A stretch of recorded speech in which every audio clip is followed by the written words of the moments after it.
Hola, de nuevo. Muy bien, seré breve mientras me ven ustedes pasear un ratito. El tema que vamos a ver hoy es electroquímica.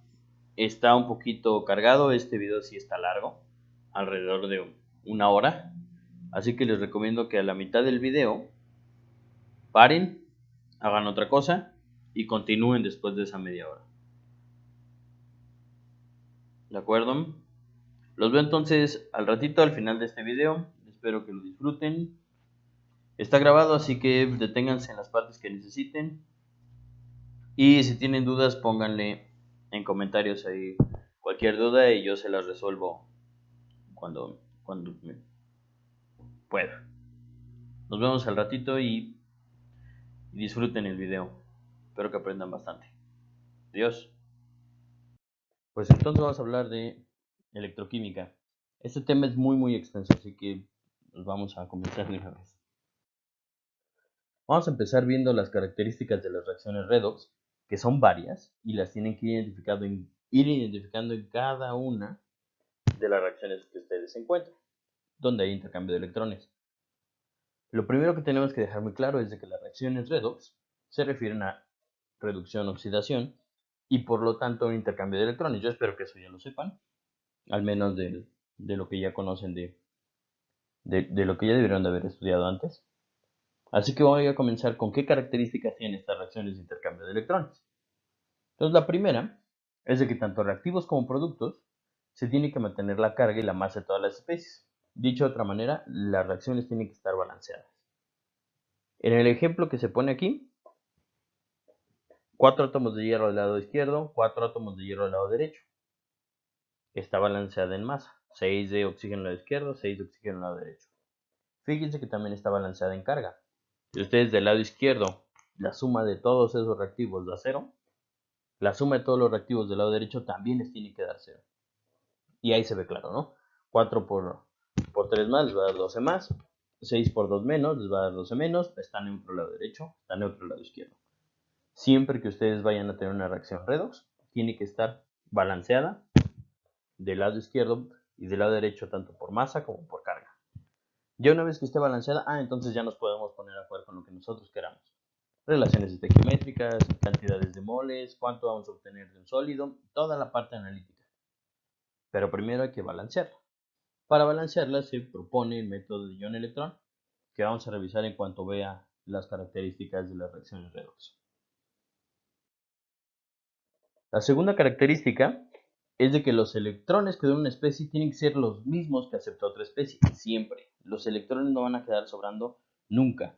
Siempre van a haber una especie que acepte los electrones y una especie que se los dé. Muchas veces quien los da de uno en uno, entonces necesita 5 especies que den de uno en uno, y muchas veces el que acepta 5 de golpe. Pero tiene que estar balanceado. Lo mismo que dona uno, tiene que aceptar otro. Y se vale utilizar más de un mol de una especie. Entonces siempre que una especie done los electrones, tiene que haber otra que los acepte. Siempre. ¿Ok? Entonces es inevitable, no pueden sobrar electrones. Siempre se le van a dar los electrones de una especie a otra. Una tercera característica es la identificación del oxidante y reductor. Siempre va a haber uno que gane electrones y siempre va a haber otro que pierde electrones. Y para entender muy bien esta característica y los nombres que nosotros utilizamos, que es oxidante y reductor, hay que entender muy bien a qué nos referimos con oxidación y con reducción, porque con este verbo vamos a jugar muchísimo. Y muchas veces nos confundimos en oxidante y reductor porque nos falla el español y no sabemos ocupar verbos. Entonces vamos a empezar definiendo qué es oxidación y qué es reducción. Oxidación vamos a entender como una acción, es un verbo, que tiene que ver con la pérdida de electrones. Entonces, si en alguna especie pierde electrones, eso lo vamos a llamar una oxidación. ¿De acuerdo? Pero también nos podemos fijar en otras características, por ejemplo, que aumente su carga. En el ejemplo que pongo del lado izquierdo, el hierro 2 sufre una oxidación para pasar a hierro 3. Perdió electrones. Si el hierro 2 más perdió un electrón, entonces se queda con mayor cantidad de protones en el núcleo y termina siendo un hierro 3 más. Y liberó el electrón. Entonces, lo pueden ver como una especie que pierde electrones. Claramente el hierro 2 perdió electrones para convertirse en hierro 3. Pueden verlo como un aumento de carga. El hierro 2 aumentó su carga de 2 a 3. O pueden verlo como un aumento en su estado de oxidación. El hierro 2 pasó de estado de oxidación 2 a un estado de oxidación 3. Si aumentó ese estado de oxidación, entonces sufrió una oxidación. ¿Vale? Así de sencillo. El aumentar su carga tiene un asterisco porque no siempre se ve reflejado en la carga. ¿Ok? A veces tienen pegados otros átomos, como los oxoaniones, que no reflejan tal cual la carga del metal. Entonces, ahí en ese asterisco tómenlo como que es la carga de la especie que va a sufrir la ganancia o la pérdida de electrones. En este caso, la pérdida de electrones.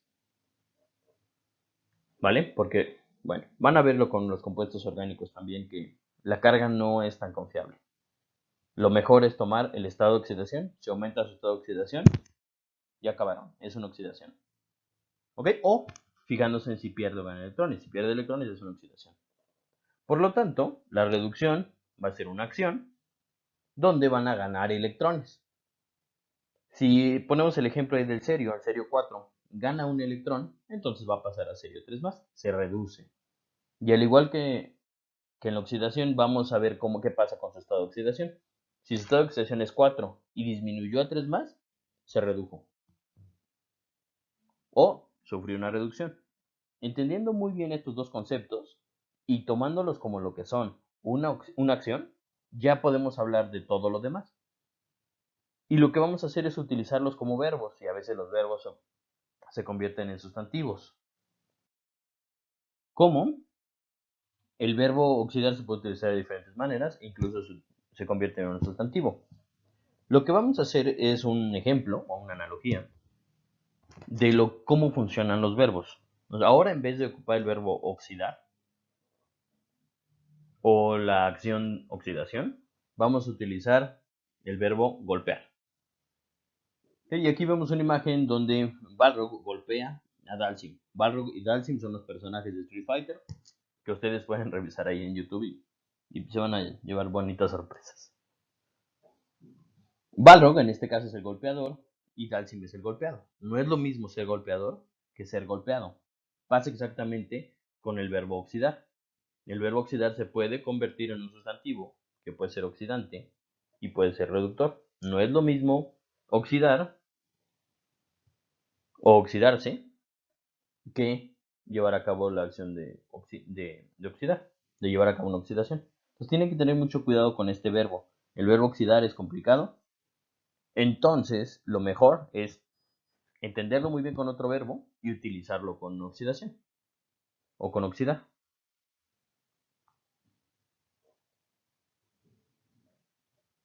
¿De acuerdo? Entonces vamos a lograrlo con un sustantivo. El sustantivo va a ser oxidante y el otro sustantivo va a ser reductor.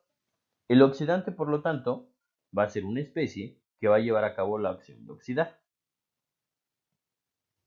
Muy bien. Por lo tanto, un oxidante va a oxidar a alguien más. Y si oxida a alguien más, la especie se va a reducir. Por ejemplo, el cerio 4 más es un oxidante, porque el cerio 4 más puede reducirse a cerio 3 más, y como los electrones no tienen que sobrar, a otra especie va a tener que oxidarla. Por lo tanto, el cerio 4 más es un oxidante. ¿Ok? Y pueden disminuir su estado de oxidación. ¿Vale? Entonces, en este caso, el oxidante es el cerio 4 más. El cerio 4 más puede reducirse a cerio 3 más para oxidar a alguien más. Muy bien, y eso nada más es jugar con los verbos. Y tienen que tener mucho cuidado. En el caso del reductor, va a llevar a cabo la acción de reducir. Entonces, el reductor va a reducir a alguien más. ¿Y qué le va a pasar al reductor? Pues él se va a oxidar. Entonces, la especie reductora se oxida para reducir a alguien más. Muy bien, y bueno, puede aumentar su estado de oxidación, que es el chiste de un reductor. En este caso, el cerio 4 más es un oxidante y el cerio 3 más es un reductor. Van a identificar unos pares redox, donde siempre tiene que haber un oxidante y un reductor. El oxidante se va a convertir en reductor y el reductor se va a convertir en oxidante. Si están en equilibrio, entonces va a haber una concentración de los dos siempre.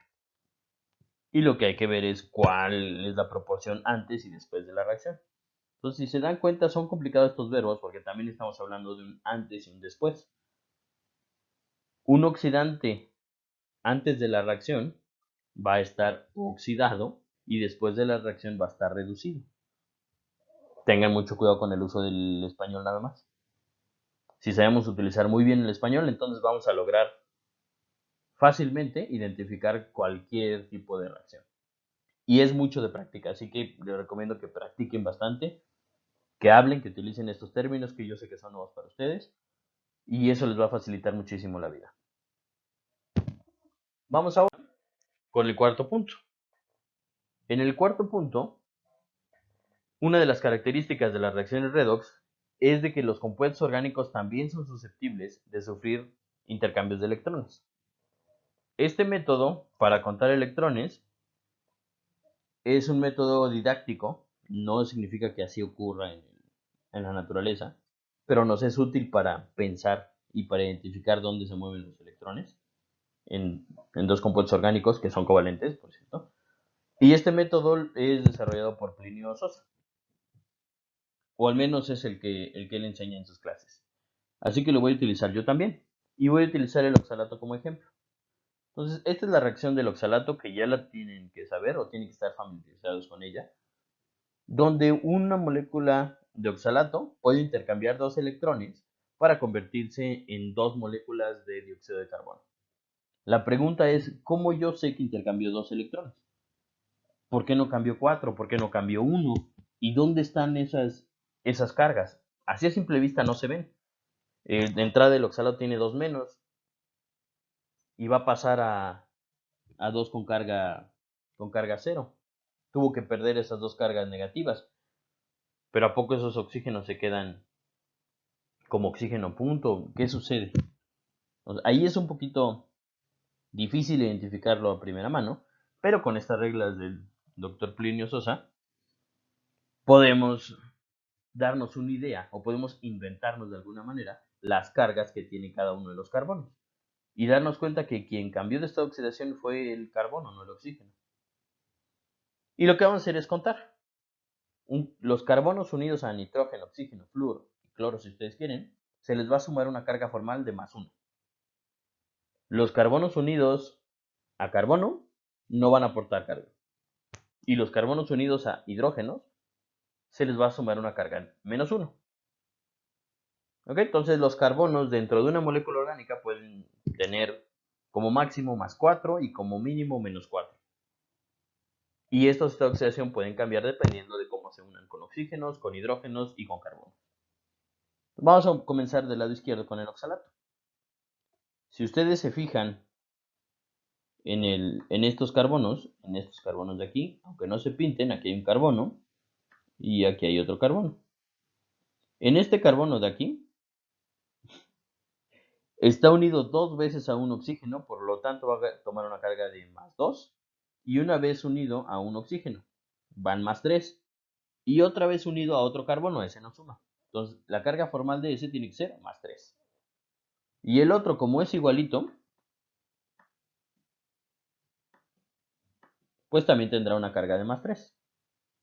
Si hacemos el mismo conteo para este carbono en el dióxido de carbono, vamos a encontrar que este estado de oxidación del carbono es más 4, porque se une dos veces a dos oxígenos.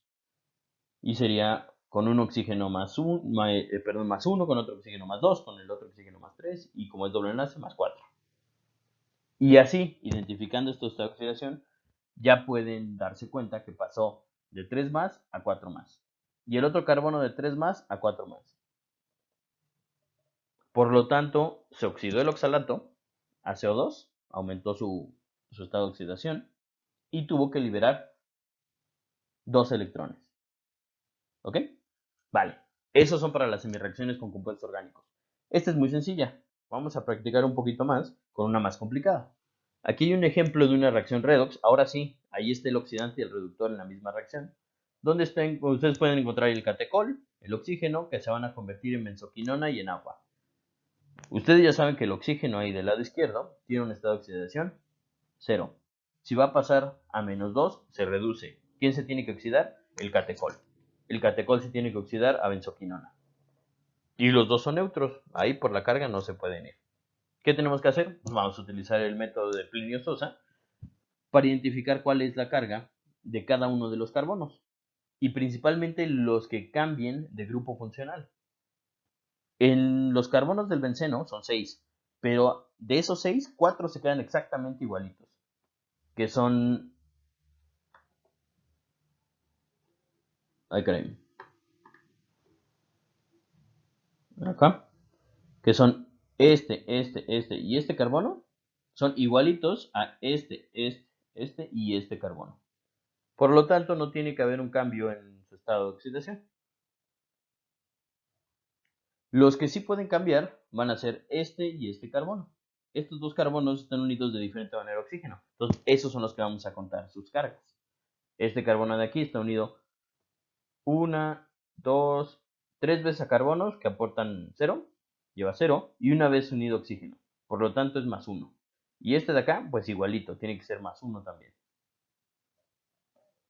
En la benzoquinona, está unido 2 veces oxígeno, por lo tanto va a tener que ser más 2 en cada uno de los carbonos. Si eso ocurre, ya ustedes ven fácilmente que de catecol a benzoquinona intercambia 2 electrones, que se oxida, el oxidado es la benzoquinona, el reducido es el catecol, y al intercambiar esos 2 electrones, otra cosa los tiene que aceptar y quien los acepte es el oxígeno. Y así ya la reacción está balanceada. Vamos con un ejemplo más que les va a ser útil para sus clases de biología. Y es el ejemplo del NAD y el NADH que se utiliza en ciclo de Krebs y en transporte de electrones principalmente. Hay uno que se llama NADPH que tiene por ahí un fosfato y se utiliza para la fotosíntesis. Este NAD más vamos a poner el radical que es susceptible de las reacciones redox. Esta es una molécula transportadora de electrones y si transporta electrones puede intercambiarlos. Vale, entonces hasta ahí de parte de biología. Esa R que ustedes ven ahí es lo que les falta del nucleótido y la adenina. Y este grupo funcional es el de la niacina, que consumimos de la dieta, por cierto. Y este es el que sufre la reacción redox. Del NAD más al NADH es muy difícil ver la reacción de intercambio de electrones. Incluso ahí dice que se pierden 2 electrones. Vamos a ver si es cierto. Lo primero que tienen que identificar son los carbonos que se quedan igualitos. Este grupo funcional que se llama amida está exactamente igual del lado derecho. Este carbono está igual, este carbono está igual, este carbono está igual, R está igual. Lo que es diferente es este nitrógeno de aquí, cargado positivamente, y este nitrógeno que ya no tiene carga. También fíjense en este carbono de aquí, que era un carbono del benceno, y aquí ya se vuelve un carbono sp3 con 2 hidrógenos, ¿no? En esos dos nos tenemos que fijar, en el carbono y en el nitrógeno. Si hacemos la cuenta para el nitrógeno, pues está fácil, porque ese ya está definido ahí como N+. Lo podemos pensar como la forma de definir cargas formales en inorgánica, con número de electrones que tiene de valencia menos los que está unido, y les va a quedar una carga positiva para el nitrógeno. Este nitrógeno, si pasa a un estado de oxidación 0, pues entonces aquí tuvo que haber un intercambio de electrones. Y aquí se tuvo que reducir.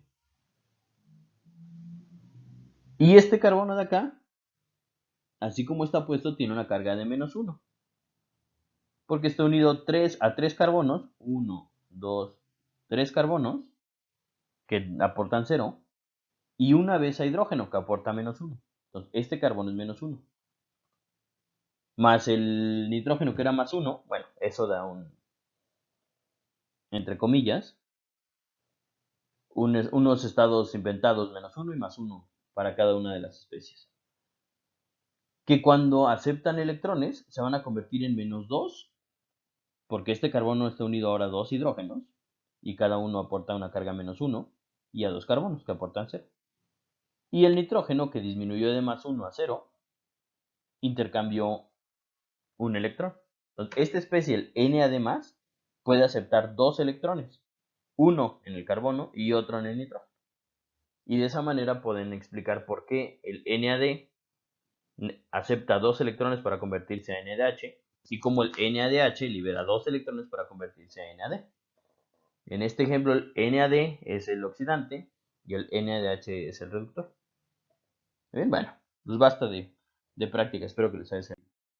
Vamos con otra característica. Otra característica de una reacción redox es de que está asociado un delta G de reacción. Y colocado en un sistema adecuado puede aprovecharse como una energía eléctrica.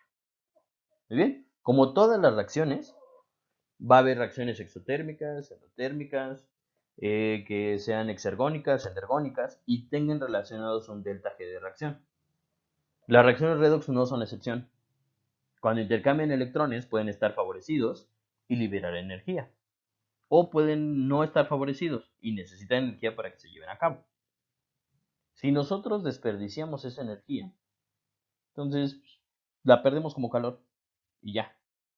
Pero la ventaja que tienen las reacciones redox es de que las podemos aprovechar como un voltaje o como una diferencia de potencial y pueden fluir electrones a través de un alambre, siempre y cuando logremos dirigir esos electrones apropiadamente. Eso se le conoce ya como una celda galvánica. Y es otra de las características de las reacciones redox que es, yo creo, la más importante de todas. Y lo voy a tratar de explicar con una analogía. Entonces imagínense que hay un individuo, ninguno de ustedes, que se avienta de un edificio. Que entonces se avienta del edificio y cae al suelo y se despanzurra. Toda la energía que él traía almacenada desde que se aventó del edificio se echó a perder, se despanzurró y se perdió como calor. ¿Ok? En cambio, si le hubieran puesto ustedes una polea mientras caía, toda esa energía potencial que estaba convirtiendo en cinética se puede convertir en otro tipo de energía y entonces se podría haber aprovechado. Entonces la muerte del tipo se pudo haber aprovechado de otra manera. En energía cinética potencial también se puede aprovechar y se pueden transformar estas energías, al igual que la parte en química. Entonces toda es la energía que está involucrada en una reacción química se puede convertir en otro tipo de energía. Específicamente, las reacciones redox se pueden convertir en una diferencia de potencial o en un voltaje. Y la podemos conocer fácilmente si conocemos el delta G de reacción. El delta G de una reacción va a ser igual a menos NFE, donde N es el número de electrones que se intercambian, F es el número de Faraday, o la constante Faraday, y E es la diferencia de potencial que se puede obtener de esta reacción. ¿Okay? Entonces, si tuviéramos la reacción de zinc 0 con cobre 2 más para formar zinc 2 más y cobre 0, el delta H es negativo, por lo tanto la reacción es exotérmica. Si lo hacemos en un vaso de precipitados, el calor se desperdicia. El zinc se disuelve, el cobre se convierte en cobre 0 y van a ver ahí la formación de un sólido así como naranjita y se desperdicia en forma de calor la energía de esa reacción. Pero si la ponemos en una celda galvánica, nos puede dar una diferencia potencial de 1.1 volts. ¿Qué quiere decir? Que podemos aprovechar esa energía para prender un foco, para prender la licuadora, para lo que nosotros queramos. Y es así como funcionan las pilas. Entonces vamos a continuar con las características y vamos a platicar un poquito más de esta parte de transformación de energía después. Entonces, la sexta característica es de que las reacciones redox pueden ser dependientes de otros equilibrios y eso se llama reacciones acopladas. Estos otros equilibrios van a afectar el potencial redox de cada una de las reacciones. ¿Okay? Por ejemplo, en pH ácido, ustedes saben que la oxidación de hidrógeno gaseoso a protones, por convención, se coloca en 0.0 volts.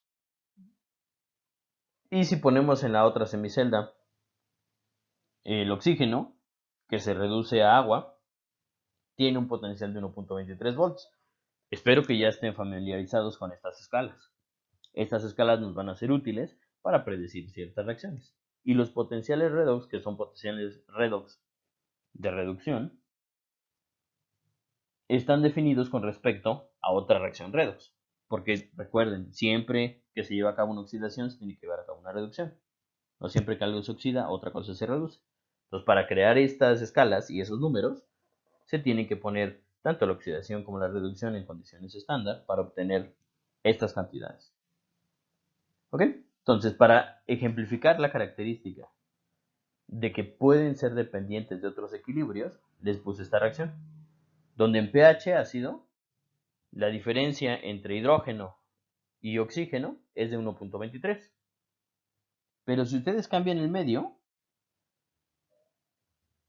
la reacción de reducción del oxígeno a agua ya no se da en 1.23 volts, ya aparece en 0.82, porque el medio es importante. Y si lo hacen en pH básico, el potencial baja. Puede bajar hasta 0.4 y ya no se reduce a agua, ya se reduce a hidróxidos. Entonces, el potencial del oxígeno puede cambiar, el potencial de reducción del oxígeno puede cambiar dependiendo del pH que uno le ponga. Entonces, dependiendo del medio que rodee a las especies, va a cambiar su potencial redox. No se les tiene que olvidar. Porque si ustedes cambian el entorno, le ponen más cloruros, le ponen menos cloruros, puede cambiar el potencial redox. ¿Ok? Perfecto. Y bueno, obviamente el potencial del hidrógeno también se mueve. Si es a pH 7, ya no pasas de protones a hidrógenos, sino de agua a hidrógenos, y la diferencia termina siendo 1.23, siempre. Pero bueno, la idea es de que el potencial redox puede cambiar si uno cambia las condiciones. Las condiciones pueden ser el pH, las condiciones pueden ser una precipitación, las condiciones pueden ser la formación de un complejo y el punto de partida de cada una de las especies. ¿Okay? Si es metálico, si es sólido, si está en disolución, si cambias el disolvente, todos esos factores van a cambiar este potencial de reducción. Muy bien, vale. Les voy a explicar rápidamente cómo se hace un balanceo ion-electrón para las reacciones de intercambio de electrones. Y después de esto les recomiendo que se tomen una pausa, paren el video, vayan a comprar algo, bueno, a comer algo, a comprar nada, no, porque sale peor. Y regresen para continuar porque va de corridito y va a estar pesado este video.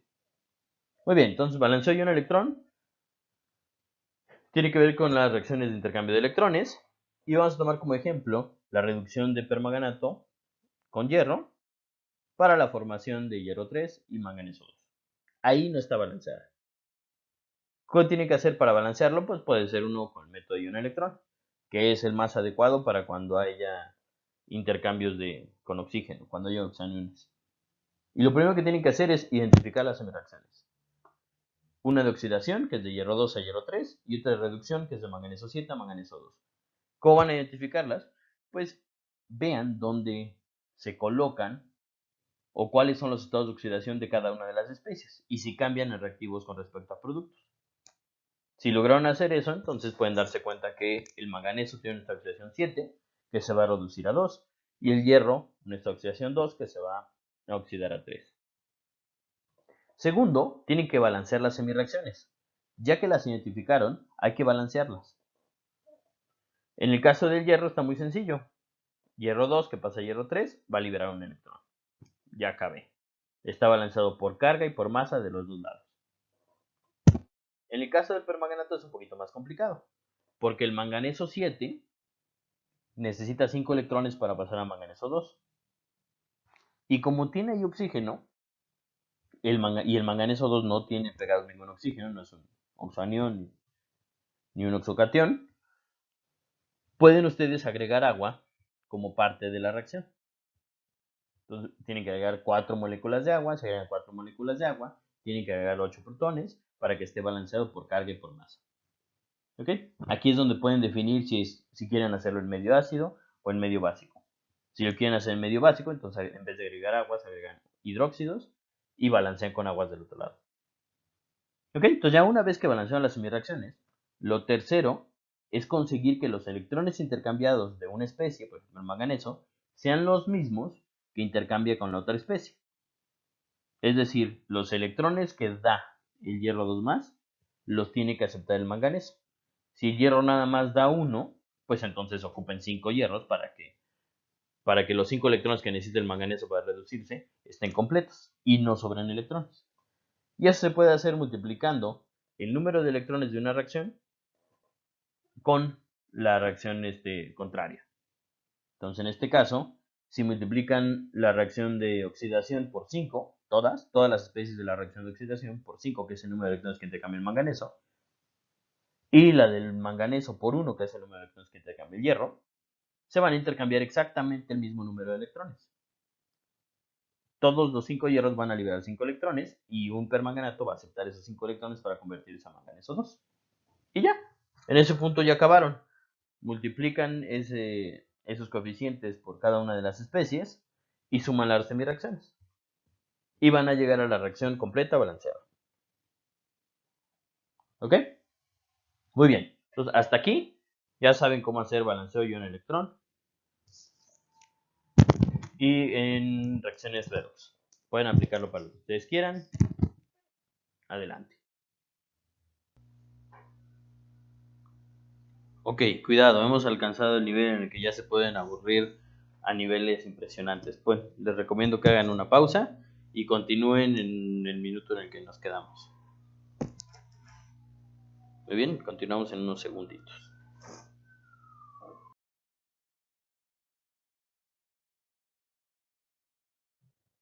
Ahora sí, vamos con algo un poquito más complicado. Vamos a ver cómo funcionan las celdas galvánicas. Y estas celdas galvánicas nos van a permitir tomar toda esa energía de una celda y en vez de que se desperdicie en forma de calor, ubicarla o mandarla hacia unos cables para que se pueda utilizar como una energía eléctrica. Se puede hacer esto porque están involucrados intercambio de electrones. Cuando hay intercambio de electrones, tú puedes dirigir esos electrones hacia un electrodo o hacia un alambre, si lo quieren ver así. Y bueno, vamos entonces a lo interesante. La parte interesante de una celda galvánica es de que las reacciones redox no se van a llevar directamente entre las especies que intercambian electrones, sino que lo van a hacer a través de los electrodos. Y para eso tienes que impedir que se toquen las especies que van a reaccionar. En este caso, quien va a reaccionar es el zinc 0. Esta, por cierto, se llama una celda de Daniel. Con el cobre 2+. Si tú pones en contacto zinc 0 y cobre 2+, se despedora y se libera toda esa energía en forma de calor. Pero si lo separas, entonces obligas a que los electrones que se intercambien se lleven a cabo a través de los electrodos, que son los que están acá. Este es un electrodo, este es otro electrodo. Muy bien, para que se cierre el circuito y ustedes puedan continuar llevando a cabo esta transferencia de electrones a través de los cables, se tiene que separar las dos disoluciones y unirlas por un puente salino. Este puente salino permite que los iones se muevan a través de este puente y que se cierre el circuito. Si no hay puente salino, no se cierra el circuito y no se balancean las cargas. ¿De acuerdo? Entonces, los electrones se van a mover en diferentes sentidos dependiendo de la reacción que se lleva a cabo. Si la reacción que se va a llevar a cabo es espontánea, entonces el zinc, que es parte de los reactivos, se tiene que oxidar a zinc 2+. Y recuerden, en una oxidación se liberan electrones, pero lo van a hacer a través del electrodo, no a través de un contacto directo. Si lo hacen a través del electrodo, el zinc libera estos dos electrones, pueden viajar por un circuito y llegar hacia el otro electrodo. En el otro electrodo se va a llevar a cabo la reacción contraria, donde estos electrones se ocupan para que el cobre pase de cobre 0 a cobre 2+. En este punto ya se completó la reacción. Lo único que se necesita es de que se cierre el circuito, que se muevan los iones adecuados para mantener la carga neutra en cada una de las semireacciones, y entonces que se pueda volver a llevar a cabo esta reacción. En este sistema tienen que identificar dos cosas.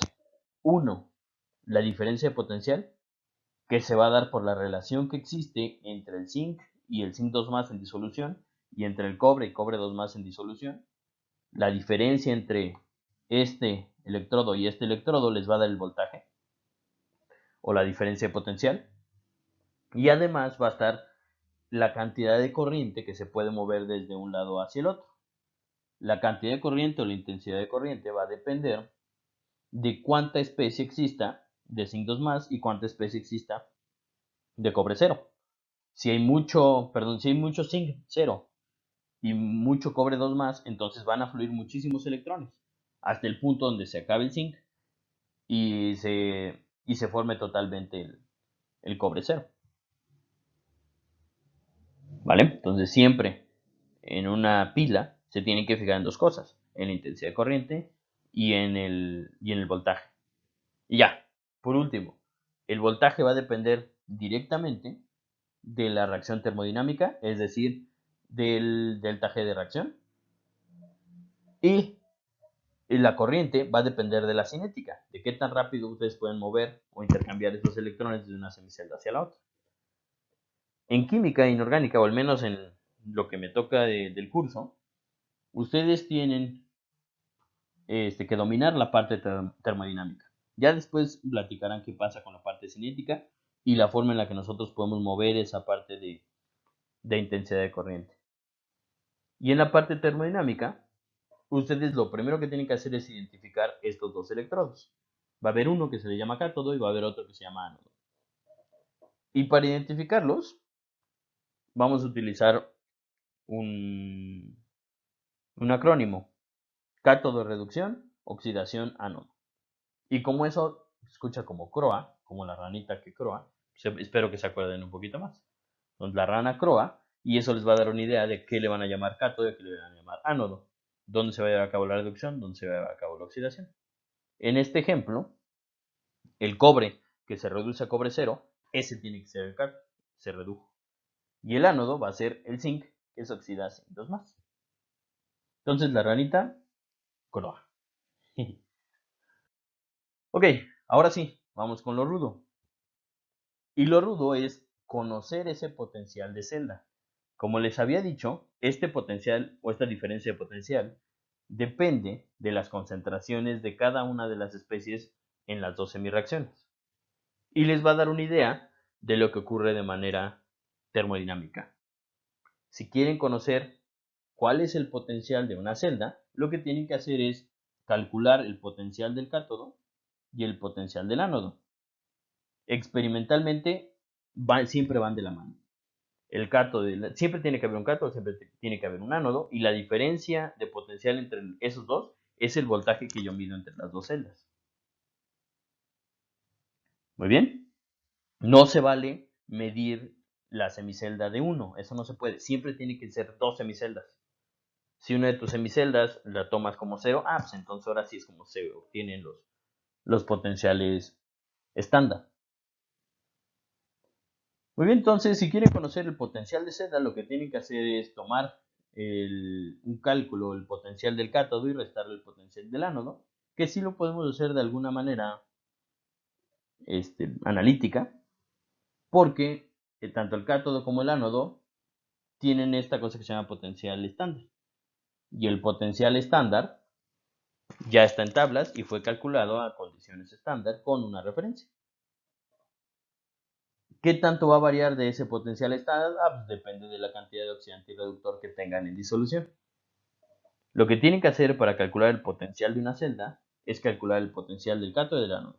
Tanto el cátodo como el ánodo va a seguir esta ecuación, que es conocida como la ecuación de Nernst, donde van a tomar el potencial en tablas, que es el potencial estándar de reducción, y le van a sumar RT sobre NF, logaritmo natural de la concentración del oxidante entre la concentración del reductor. Y ya, eso les va a dar un valor más o menos cercano o lejano al potencial estándar y se lo restan a lo que les haya dado en el ánodo. Así van a conocer cuál es el potencial de celda, que es un potencial termodinámico, por lo tanto se espera que eso ya esté en equilibrio, y de ahí pueden conocer el delta G de reacción a través de delta G es igual a menos NF. ¿Ok? Ok, espero que sí. Esta ecuación de Nernst se puede ver un poquito modificada si consideran que está hecho a temperatura ambiente, y les va a quedar como 0.06 sobre n, que multiplica el logaritmo base 10 de la relación de oxidante y reductor. Ese 0.06 o 0.059 aparece de la multiplicación de RT sobre N, F, y la constante para cambiar de logaritmo natural a logaritmo base 10. Y ya, todos los ejercicios que vamos a hacer de ecuación de Nernst, que les voy a dejar, se basan en este principio. Potencial de celda va a ser igual al potencial del cátodo menos potencial del ánodo. ¿Cómo conozco el potencial de cada uno? Tomo el potencial redox que está en tablas y le sumo la multiplicación de RT entre NF, logaritmo natural, de la concentración que tenga de oxidante y reductor. Siguen las mismas reglas de actividad, así que si les toca un sólido, tiene una actividad de 1 y nada más dependen de la concentración de la otra especie. Vale, entonces ya por último, y ya para que no se vuelva esto tan pesado, vamos a ver algunos ejemplos de cómo las reacciones electroquímicas les van a ser de mucha utilidad. Y vamos a empezar con las pilas alcalinas. Estas pilas alcalinas son las que utilizamos generalmente, las no recargables, como las Duracell. ¿Y cómo funcionan? Tiene que llevarse a cabo una reacción redox, obviamente. Tiene que haber un oxidante y un reductor. Entonces tienen un cátodo, que es una barrita de grafito, esta de acá, que va a llevar a cabo la reducción de manganeso 4 a manganeso 3. Aquí se va a llevar a cabo la reducción. En esta mezcla, que es como un capuchoncito, va a haber una mezcla de carbón con amoníaco y con manganeso, obviamente. Entonces, este manganeso va a estar aquí, en la parte amarilla. Y el zinc, que funciona como el ánodo, acá está, que es el recubrimiento rojo, va a funcionar entonces como la parte donde se lleva a cabo la oxidación. El zinc 0 se va a convertir a zinc 2 más.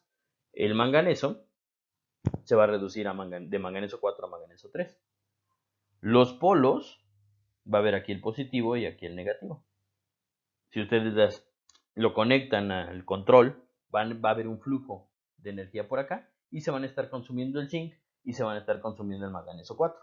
Cuando se acabe el manganeso 4 y se acabe el zinc, su batería se agotó. Y ya, no es recargable. No es posible, si ustedes le ponen una corriente o le ponen un potencial, que el zinc 2 regrese a zinc 0, ni que el manganeso 3 regrese a manganeso 4. Y si lo hacen, no regresan de la misma forma y no con la misma estructura, por lo que estas pilas alcalinas son desechables y son de un solo uso. ¿Sí? Depende nada más de la cantidad de manganeso que tengan y la cantidad de zinc. Como el zinc no es muy caro y el manganeso tampoco, se pueden utilizar. Ok, vamos a ver ahora cómo funcionan las baterías de plomo. Las baterías de plomo, que son las que ocupan generalmente los coches, son muy buenas y se les llama baterías y no pilas porque es un conjunto de pilas acomodadas de tal manera que aumenten el, la corriente y la diferencia de potencial que van a tener. Ok, entonces están hechas de unas barras de plomo que son en los ánodos y en el cátodo tienen un óxido de plomo 4. La reacción que van a llevar a cabo es de que el plomo elemental o el plomo metálico en presencia de ácido va a formar sulfato de plomo, que también es sólido, y libera protones en la disolución. Esa es la reacción de oxidación, por lo tanto ese es el ánodo. En el cátodo, el plomo 4, que es un óxido de plomo, se va a reducir a sulfato de plomo, que también es un sólido. Dense cuenta que comparten la misma especie. El plomo se oxida a sulfato de plomo y el plomo 4 se reduce a sulfato de plomo 2. Por lo tanto, se van a formar tres sólidos. Bueno, vamos a tener un equilibrio de tres sólidos. Plomo 0, sulfato de plomo y óxido de plomo. Cuando todo el plomo se convierte a sulfato de plomo y cuando todo el plomo 4 se convierte a sulfato de plomo, se descargó la batería. La ventaja de estas baterías de plomo es de que el sulfato de plomo, si se le pone una diferencia de potencial adecuada y una corriente, puede regresar y puede convertirse otra vez en plomo 0 y en óxido de plomo 4. En todas las baterías no es recomendable ir hasta 0, ¿no? Siempre se queda en un estado de carga como del 90%, 80%. Y el medio que se utiliza para que se lleve a cabo todas estas reacciones es el ácido. Si se dan cuenta, todas estas reacciones están mediadas por ácido sulfúrico, que es la fuente de los sulfatos. Así que hay ácido sulfúrico en estas baterías de plomo. Muchas veces, cuando la batería de plomo ya no sirve o se seca porque se le acaba el ácido sulfúrico, se le puede echar otro ácido o se le puede echar otra fuente de sulfatos y vuelve a funcionar la batería. Incluso puede funcionar hasta con fosfatos. Hay gente que le echa coca y revive la batería. No va a durar tanto tiempo, pero sí les puede sacar de un apuro. Muy bien, entonces este ejemplo de las baterías de plomo es de los mejorcitos porque es reversible. Cuando se les acaba la batería, es cosa de que otro coche llegue, les pase corriente y ¡pum! Ya otra vez tienen batería y pueden seguir funcionando su coche. Lo malo es de que el plomo es un poquito tóxico. Lo bueno es de que tenemos bastante plomo en el país, entonces hay que promover el uso de estas baterías y hay que mejorarlas. Aunque son muy buenas y es poco lo que hay que mejorar. De hecho, la bronca es de que pesan bastante. Ok, vamos a explicarles ahora cómo funcionan las baterías de ion litio, para que tengan una idea. Y estas son muy interesantes también, porque lo que hacen con el ion litio es moverlo de un lugar a otro. Cuando está en algún lugar, por ejemplo, estas están hechas de grafito de un lado y de un óxido de cobalto del otro. Si se dan cuenta, en el óxido de cobalto del lado derecho, aquí está la pila descargada. El litio está junto con el cobalto para formar un compuesto de cobalto 3. ¿Okay? Cobalto 3 y uno más de litio, entonces ahí está estable. Y el óxido de cobalto ahí está descargado. El grafito igual está descargado. En el momento en el que comenzamos a cargar la batería, lo que estamos haciendo es este cobalto pasarlo de 3 más, oxidarlo a 4 más. En el momento en el que el cobalto 3 más se oxida a 4 más, el litio ya no es necesario en la estructura, entonces se mueve hacia el otro electrodo. Y al moverse al otro electrodo, el que se reduce es el grafito.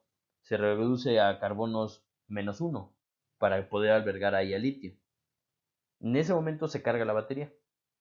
El grafito con litio y el cobalto 4. En el momento en el que se desea descargar la batería, entonces el litio se mueve de regreso y el grafito llega a estar otra vez como grafito 0 y el cobalto se vuelve a como de cobalto 4 a cobalto 3. Entonces lo que está pasando en la batería es de que el litio se mueve de un lado a otro. Cuando está en un lado, el grafito se reduce a grafito -1. Cuando se va hacia el otro lado, el cobalto se reduce a cobalto 3. Y así se la pasa.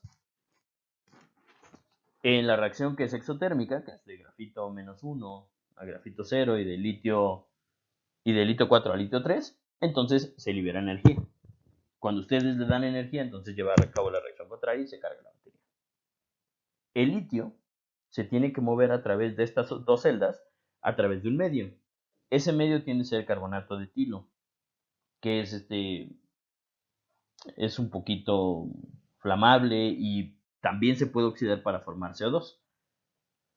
Es por eso que las pilas, al menos las más viejitas, se inflaban o se inflan, porque el medio, que es líquido, se degrada y forma CO2.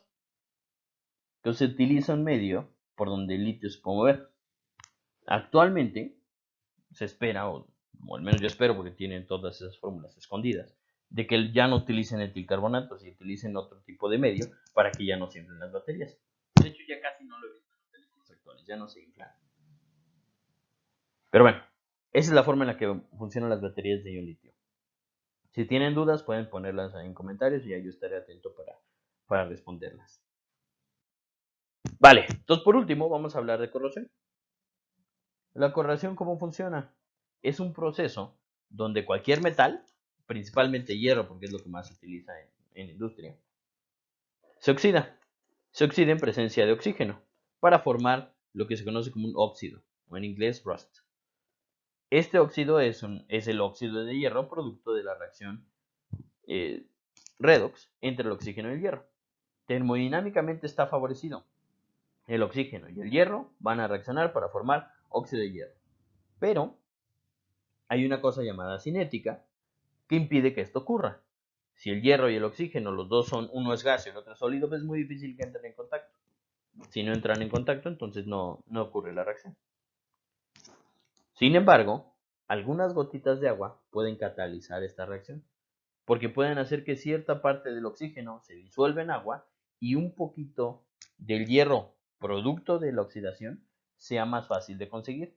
Acuérdense, el potencial redox depende del medio en el que se encuentra. Entonces no es lo mismo pasar de hierro cero a óxido de hierro que pasar de hierro cero a hierro 2 más en disolución y de hierro 2 más en disolución al óxido.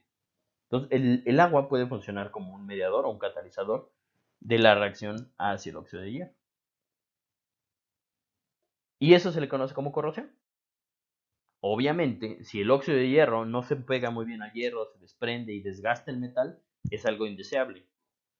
Y esa cosa indeseable se puede evitar. ¿Cómo la puedes evitar? De diferentes maneras. Poniendo una capa protectora, permitiendo que no se moje, o poniendo otro metal, que se conoce como el sacrificio, para que sea el que se oxide y no el que te interesa. ¿Qué es lo que hacen los barcos? Los barcos tienen ahí una barra de zinc para que el zinc se oxide y el hierro no. Pero bueno, eso es la corrosión. Y les digo, puede haber diferentes formas de evitarlas, que es una materia completa para los IQMs. Una forma de hacerlo es poner algunos óxidos de cromo. Y es el ejemplo del acero inoxidable. El acero inoxidable, que es el stainless steel, que está del lado izquierdo, en su estructura tiene cromo. El cromo reacciona mucho más rápido que el hierro y forma un óxido de cromo que se pega muy bien a la superficie del hierro. Se pega tan bien que forma una capita protectora, también llamada como una capa pasivante, que permite darle estabilidad al acero y evita que el oxígeno entre en contacto con el hierro junto con el agua y de esa manera funcionar como acero inoxidable. El aluminio es otro ejemplo. El aluminio así solito reacciona rapidísimo con el oxígeno, muchísimo, muy rápido, pero forma una capita de óxido de hierro, óxido de aluminio, perdón, que impide que el oxígeno entre a lo demás del aluminio. Esta capita es muy delgada y muy inerte, donde el aluminio se pasiva rápidamente en contacto con el oxígeno. Esta corrosión se puede estudiar con unas cosas llamadas diagramas de Purvé. El diagrama de Purvé es una gráfica de potencial con respecto a pH, donde hay diferentes zonas. Hay una zona llamada protección, donde a potenciales muy bajos el hierro no va a reaccionar. Hay una cosa llamada una zona de pasivación, que es la que está aquí a la derecha, donde se va a formar una capita de óxido que impide que se siga oxidando el hierro. Y está la parte de corrosión. Esta parte de corrosión son los potenciales y el pH en el que ustedes no tienen que estar porque el hierro va a pasar a especies en disolución, como hierro 2 más o hierro 3 más. O este óxido de hierro 3 con carga negativa. Ustedes tienen que ser capaces de identificar en qué zona se encuentran, dependiendo del pH. Si tienen un pH bajo y un potencial alto, pues se les va a corroer su metal. Si ustedes tienen un pH alto y un potencial alto, pues se les va a pasivar y no va a pasar nada. Pero si andan en esta zona de pH alto y potencial por ahí de 0.5, pues puede ser que se les disuelva y se les corroa su material. ¿Vale? Estos diagramas de Purvé son muy interesantes. Ustedes los van a revisar ya más adelante si son IQMs, incluso los van a construir si es su área de estudio. Y hay otro ejemplo. Este es el ejemplo del uranio y la forma en la que puede cambiar el potencial cuando variamos el pH. Estas zonas de predominio son las especies que se van a encontrar dependiendo del potencial y del pH que ustedes impongan. ¿Okay? Entonces el diagrama de Purvé es útil porque les va a dar una idea de qué especie tienen, a qué potencial y a qué pH. Hay otros diagramas, está el diagrama de Latimer, que coloca las especies de manera secuencial para que ustedes puedan identificar qué potencial tienen en cada uno de los intercambios electrónicos e incluso si intercambian más de un electrón. Por ejemplo, aquí intercambio 3 electrones y aquí está su potencial. Aquí intercambio 5 electrones y aquí está su potencial. ¿Ok? Y está el diagrama de Frost. En el diagrama de Frost vamos a graficar el potencial o los equivalentes en volt con respecto al estado de oxidación. Y van a encontrar este tipo de gráficas. Acá. Y que disminuyen, aumentan. Y lo que se ve en este tipo de gráficas es la estabilidad de los intermediarios. En los máximos de estabilidad, es decir, si conectan dos puntos y el punto intermedio está arriba, significa que la especie es inestable. Por ejemplo, en esta gráfica, en este diagrama de Frost para el manganeso 3 es inestable en agua y el manganeso 6 es inestable en agua. El 5 ni aparece. Todos los demás son estables. Si ustedes pintan una línea entre el 3 y el 5, se van a dar cuenta que el 4 es un mínimo, no es un máximo. Entonces, ahí hay estabilidad. El 7, el 4 y el 2 son los más estables para el manganeso. Y eso ya lo deberían de saber. El óxido de manganeso es muy estable, el permanganato es estable y el manganeso 2 en disolución es estable. El manganeso 3 no es muy estable, pero en algunas condiciones se puede conseguir. En agua al menos no. Este es un diagrama de Frost en agua y en ácido. Bien, bueno, estos tres diagramas les pueden ser de utilidad, de Frost, Latimer y Purve, para identificar las especies y los diferentes potenciales que pueden tener. Ok, ahora sí, por último. ¿Cómo podemos predecir las reacciones redox utilizando las propiedades periódicas que hemos revisado durante el curso? Pues no se puede. Está muy difícil. Si ustedes no tienen el potencial de reducción en de tablas, es muy difícil predecir cuándo una reacción se va a llevar a cabo o no. O si una especie va a ser más o menos reductora o oxidante.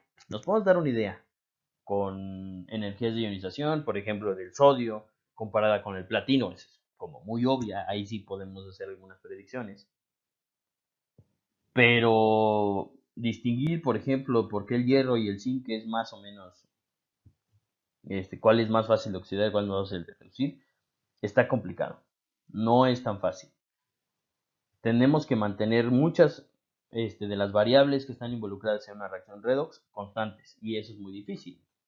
Hay una práctica donde sí se alcanza a conocer cuando se partes del metal en estado natural, el sólido metálico, y lo oxidas generalmente al mismo estado de oxidación. Pero es complicado y no se puede encontrar una tendencia tan clara.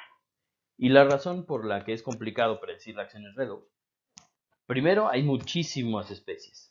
Hay especies orgánicas, hay especies inorgánicas, hay especies con oxígenos, son muchas. Además, al cambiar del estado reducido al oxidado, puede ser muy diferente. El hierro metálico, de repente un hierro en disolución, hierro 2, y ese hierro en disolución depende del disolvente y depende además del estado de oxidación al que te muevas. Entonces es difícil encontrar casos donde sí se puedan comparar y hacer algunas predicciones. Hay efectos de solvatación distintos. No es lo mismo pasar de un hierro 2 más en agua a otro hierro 2 más en etanol, por ejemplo, o cualquier otro medio. El potencial va a cambiar por las reacciones acopladas que tiene. Al intercambiar electrones, algunos cationes se unen a átomos de oxígeno, por ejemplo el manganeso 7. El manganeso 7 es muy difícil tenerlo estable en agua. Tiene que estar pegado a fuerzas a oxígenos. Si está pegado a oxígenos, entonces lleva a cabo su función y se estabiliza ese 7 más. Entonces, si de repente quieres comparar uno que tiene oxígenos, otro que no tiene oxígenos, es bien complicado. A veces intercambian uno, dos o más electrones, dependiendo del elemento, y eso también se tiene que considerar porque no es lo mismo pasar de un estado 3 más a un 2 más que pasar de un 5 más a un 4 más. Y ahí está el ejemplo del vanadio. Y era lo que les había comentado, se cambia el disolvente, si se cambia el entorno de coordinación, va a cambiar el potencial redox. Entonces, predecir reacciones redox es muy complicado.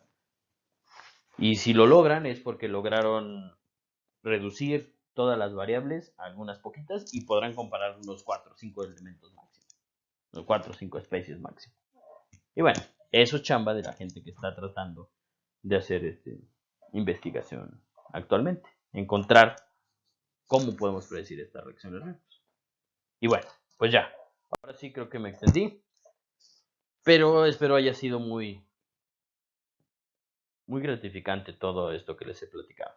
Si tienen dudas, estoy atento ahí a los comentarios, ya saben, y al correo. Y próximamente, prácticamente ya mero, vamos a hablar de compuestos de coordinación. Ya para cerrar un poquito esta parte.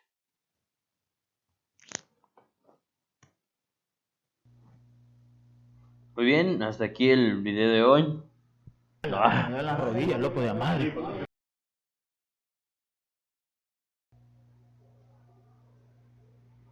Bueno, ya, ¿qué estábamos? Ok, vámonos. Vámonos ya, es hora de despedirnos. Nos vemos en la próxima semana.